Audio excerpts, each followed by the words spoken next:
It's nice out here. So you grew up here, like around this area? I grew up in C&T. Oh, okay. So you just come here. Yeah, I've lived up in the area 12 years now. Oh, okay. I live over in Ranchita. It's about 20 miles north. Is it expensive out here? No, it's pretty cheap actually. Pretty cheap. At the stores and markets up here in the tour expensive, But but once you move out of the city, it's just a long way to deliver stuff up here. Yeah. But like the housing and everything's Good job, Jackson. cheaper than down in the city. I only pay like $900 rent oh, that's pretty at cheap. my place. Yeah, I got a 3-bedroom house Oh, a house, on an acre. land, right? Yeah. Look, Dad. So I have a real friendly little goat and a really cool dog. What's your temperature there now? Around 100? Probably. Hey guys, move this My way so wife's that in people for a job in Borrego right now. She speaks, so she said this. She's like, it's 110 here right now. Yeah. Oh, that's nice and cool for Borrego. Yeah.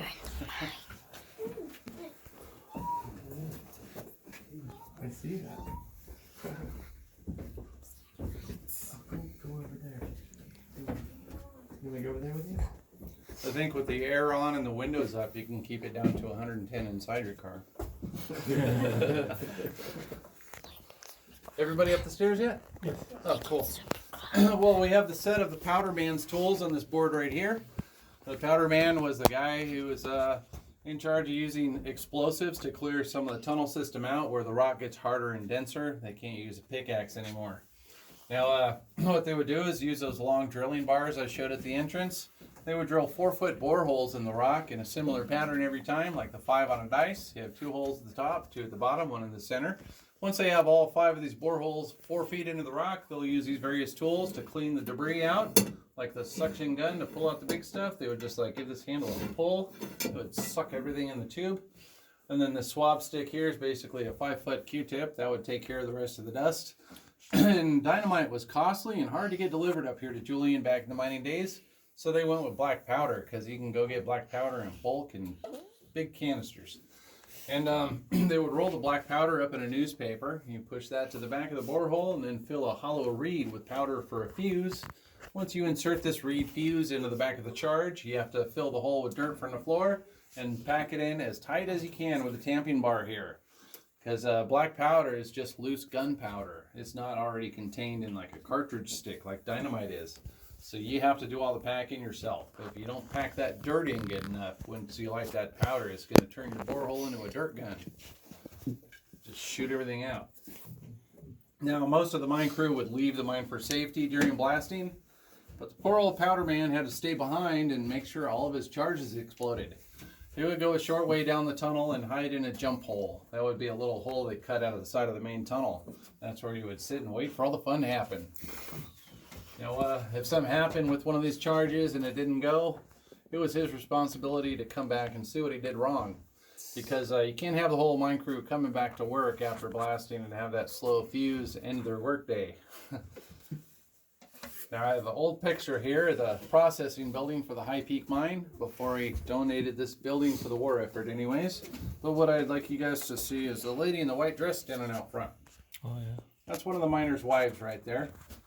Now, the miners worked 12-hour shifts every day, and towards the end of their 12-hour shift, their wives would show up and form a line in front of this building and wait for their husbands to come out of work. Do you think it's because they missed them all day? No, I already saw one no. Heck no, it's the money. Oh, the money. Oh, give me the gold. Miners got paid about $5 a day. They got paid on a daily basis. So, of course, their wives would show up after work to grab that daily paycheck before the guys had a chance to do something stupid at the saloon. Now, on this board right here, we have some cool maps. These top 2 images are a side cut view of the mountain. On the left, you can see the quartz veins in the hill. On the right, you can see the mine system. And if you want to see where we are in this mess, take a look at this bottom map. It's like a top-down look. We're here at this gray dot on top of this A shape, and we entered the Eagle mine down here at the bottom. Now we're all going to come down to this end.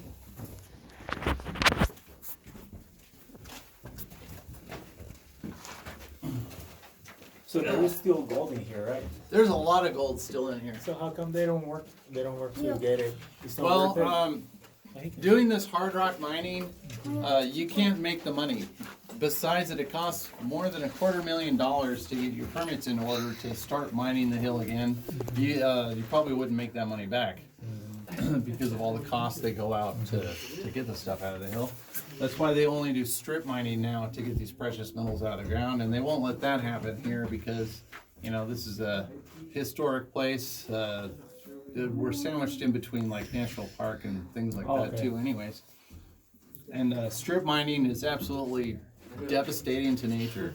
You know, what they would do is take the largest equipment on the planet and mow the mountains down all the way, take everything of value at once, and the only conditions the government puts on a strip mining operation is that you return the original contour of the land when you're done. So after strip mining, what you're left with is bare, dead dirt as far as you can see. That's just the same shape as the hills were before they started. It takes nature centuries to creep back in after a strip mining operation.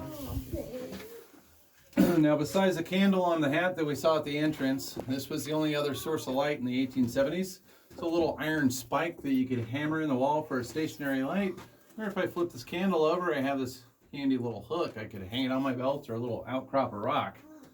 But right now we're going to show you what it was like for these guys to work in this mine by candlelight. You guys ready? You guys want to see? Look. Turn on. It takes a human eye 10 minutes to adjust, but it doesn't get a whole lot brighter than this. And if you're walking around in this mine and you trip over that pesky cart track, you're left in total darkness. Oh, wow. Somebody's cheating. There's something back there. So you have, maybe they have it like a backup or something just in case you lose it. Well, no, if they drop their candle, anybody heard of the term SOL? You'd put a hand on the wall and make your way outside. I don't think they relit the candles inside the mine. I'm not sure why though. Oh, okay. I've been meaning to ask, but I forget by the time we get back up to the shop. Pero, espérense, espérense. We're gonna continue down this way here. Espérenos, espérense. Going back up. We're going back up. I mean, it gave you a hole in the ceiling If you're right here. wondering, this is actually This is pretty. called a stope. A stope is where that quartz rock that the miners were after takes an odd turn to the earth, and as long as that rock is full of gold, they'll follow it wherever it goes. So here that quartz rock would have took a steep incline, so they started mining up to the ceiling here. And to make their work easier on the guys in this mine, they kept a slide chute at the bottom. So as these guys were way up this tunnel, it actually makes a left turn right here and goes almost all the way to the top of the hill. They would be pulling that quartz rock out and just let it tumble down the hill behind them. It would bounce around its way down until it caught that slide chute, and it will fall right into a waiting ore cart below. So I'm pretty sure they used gravity any chance they got, to help make the work easier. And they would just cart it right out here to where that processing building was. Now up ahead, we're gonna pass under the Southermere Stope. It's a huge cavity they dug out up above the tunnel, and there's a lot of supports. There's some steel support beams. Right after we pass those beams, look at the hole on the left wall. That's the powder man's jump hole. Just imagine back then, it's probably only 20 feet down the hallway. Just put 5 explosive charges in the wall, and he's hiding in this little tiny hole, waiting for him to explode. Are there houses above this hillside? No. Oh, go ahead. Sure.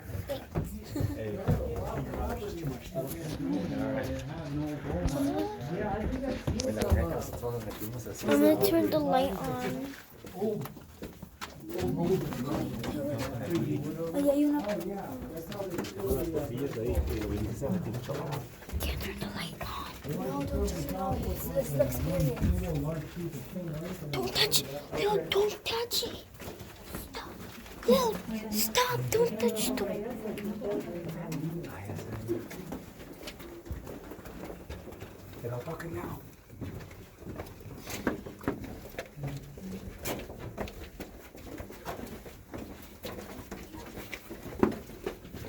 Right there.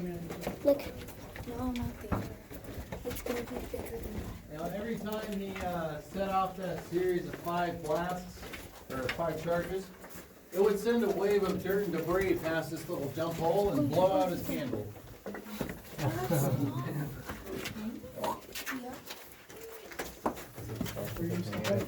Really, really small, guys. Comment down below if you like the miner, will you make acorn or small? Comment down below.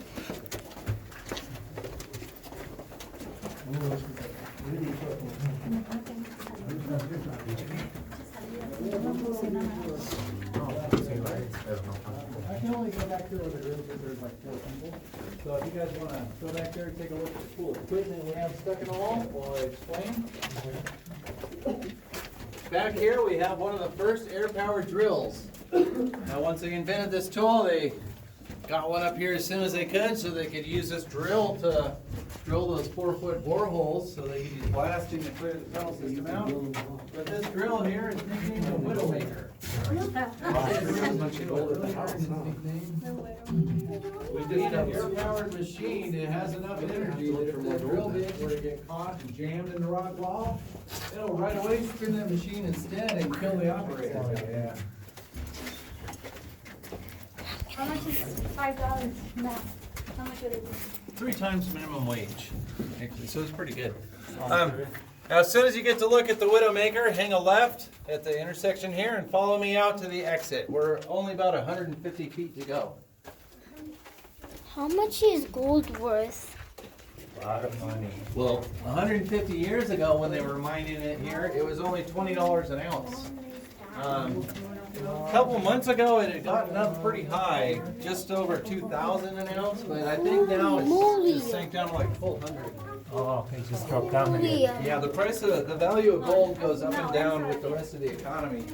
Oh, so that's why you told us at the entrance. Yeah. So then when they take a break, the gold worth goes down Yeah.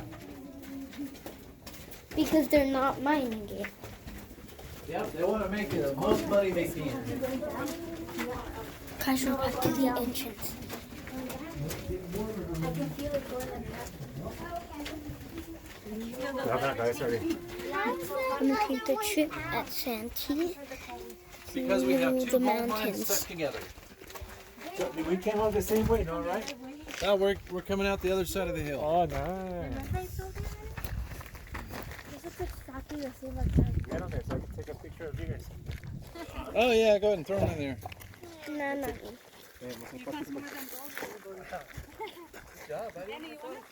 No.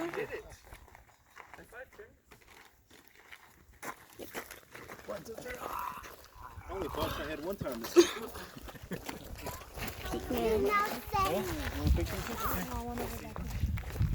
Old school. Look at that car. Yep, it's old Did we all school. come out? Because I get in a lot of trouble every time I lose one of my triggers. Yeah, I think he was the last one. Yes, yes. Well, this card here is a good example of one of the tricks they would use to make the work easier on the miners. Back when they still had that processing building for the High Peak mine before the big donation to help The the war effort, tracks. the processing building sat at the bottom of the hill right over the edge here. And this cart is designed to tip forward on its base and let the rock out this door in the front. There. So when these guys let gravity do most of the work in the first place, they would push this 2,000-pound cart out here to the end of the tracks and let it hit the stopper. And the bucket would tip forward and release the rock down a slide that brought it right into the rock crushing equipment. So they didn't even have to unload the rock after they were done here. And after the big donation to help the war effort, they did leave one piece of machinery behind. If we take a walk over the edge, you can look down between the manzanita bushes and see it. Slightly to the left.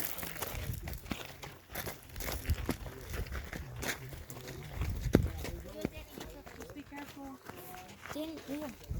Look, see right there? Right there. Wait, look. Could go over there. Let's go back.